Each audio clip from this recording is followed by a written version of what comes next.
Good afternoon. I'm back again to try to explain a Glock trigger system. A lot of people have misconceptions about what the Glock trigger is. A lot of people say it's double action only. A lot of people say it's single action only. The correct name for it is Glock safe action.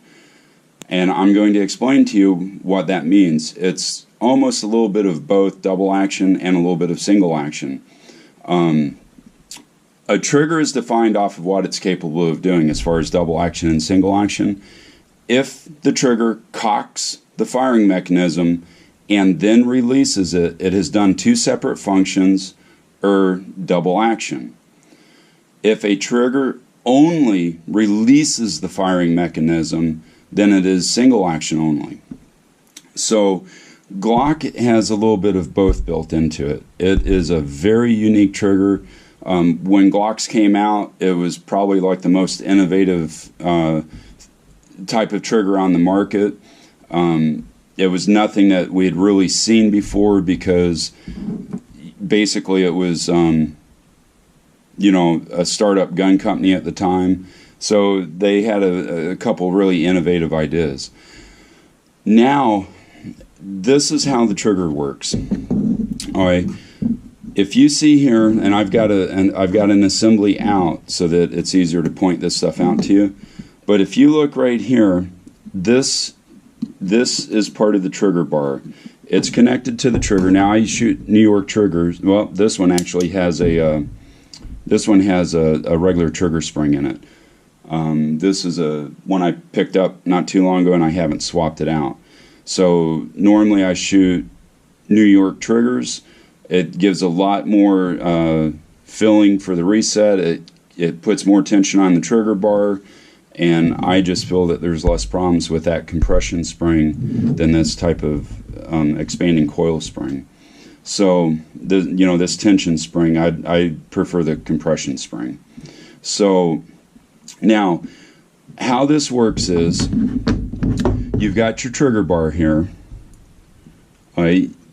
This is the cruciform, and you can kind of see it's a cruciform because it looks a little bit like a cross. You can see right here there's like a cross shape to it. Now basically your trigger pin is right here. That's where the trigger hinges, and as you squeeze the trigger, it moves the trigger bar to the rear. So you have a couple items here that are important to this process. You have this piece of the trigger bar rides on the connector, and that's what actually disengages the trigger bar from the firing pin. You have this part of the cruciform. This side of the cruciform is what holds it in the ejector block and keeps the trigger bar basically in place in its horizontal axis. All right, then this part of the trigger form, this part of the cruciform is what engages the firing pin and pulls it to the rear. Now the connector is the part that actually pulls it downwards and allows it to slide off of the firing pin, letting the firing pin move forward and fire the weapon. So now what I'm going to do is I'm going to kind of show you how this works. If you can see this right here, all right, this part right here is the back of the cruciform. Now as I squeeze it, watch it move to the rear. It'll move to the rear. When it engages the connector, it pushes the connector down. Or I'm sorry, the connector pushes it down.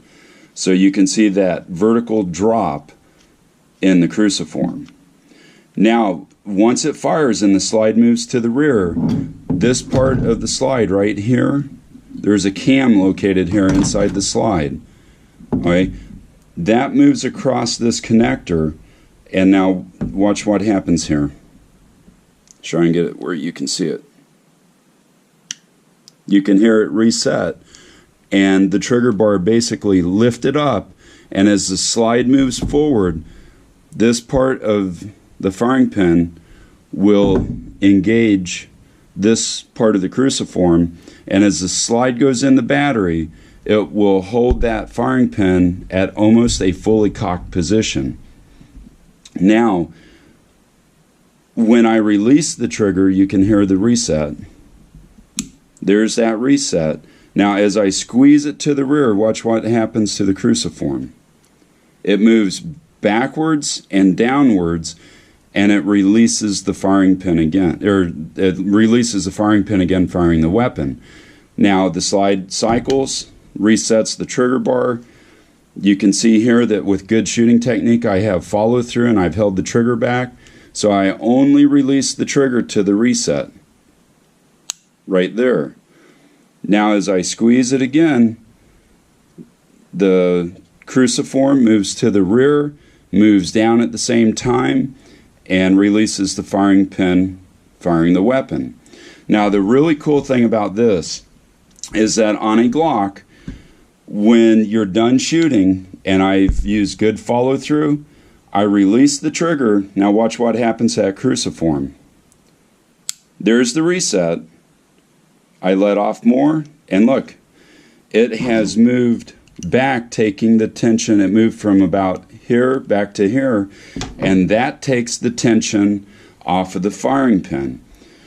When I go to fire it for the next time, I squeeze the trigger. Look, it cocks the firing pin. As it continues to move, it continues to cock it, releases it, firing the weapon. The gun cycles. As the slide moves forward, it captures the firing pin, holds it in a almost fully cocked position. I release the trigger. I squeeze it. It cocks it a little bit more and moves downwards, releasing the firing pin, firing the gun. When I fully release the trigger moves forward to the reset. I release more, I let off the trigger, and it has decocked the firing pin. It's not in a fully decocked position, but it's at least half decocked. And so this safe action trigger, actually, if you shoot with good technique, it's basically very similar to a double action first shot, single action after that, with an automatic decocker just by taking your finger off the trigger. It's a very unique system, and it's kind of hard to see. I'm trying to get a hold of a cutaway Glock, because when you function it in the cutaway Glock, they have the openings at all the crucial sight picture places where you need to be able to see what's going on, and it's very easy to see this process. Now, when I hold this trigger bar here, I'm going to show you here on this how it works. So I've got my ejector block, I've got my connector, I've got my trigger bar with the cruciform on it, I've got a New York trigger spring inside of it. So I'm going to put it together like this. So this is how it normally sets. Now, a very important aspect of this is this piece right here.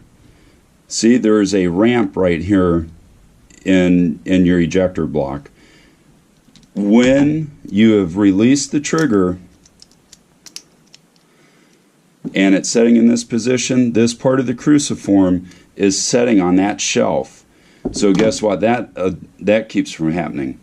If I drop my gun and I drop it on the, say, on the bottom of the grip, that shelf keeps your cruciform from coming off of the firing pin and allowing that to move forward. Now Glocks have a firing pin safety located right here, so the only thing that firing pin could do is move forward and strike this firing pin safety and not fire the weapon. So it's still very safe, but that improves the safety, and it also keeps the weapon from disengaging the trigger bar from the firing pin if you drop it if you dropped it straight down on the bottom of the grip. So it's an additional function feature, safety feature. So as the trigger moves to the rear, it engages the disconnector and moves it down. So it's a connector. I'm sorry, not a disconnector. It disconnects the trigger bar from the firing pin. So as it moves to the rear, moves down, moves to this position. When the cam works the slide, then it pops up beside the connector. You move it forward, it reconnects it re-engages like this, move it to the rear, and it moves down and off of it. It's a very simple system, very few parts, but mechanically incredibly sound. I mean, this is probably one of the best trigger systems in the world.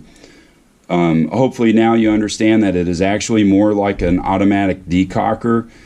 So safe action is really basically double action first shot, single action after that. When you release the trigger, it automatically returns to double action.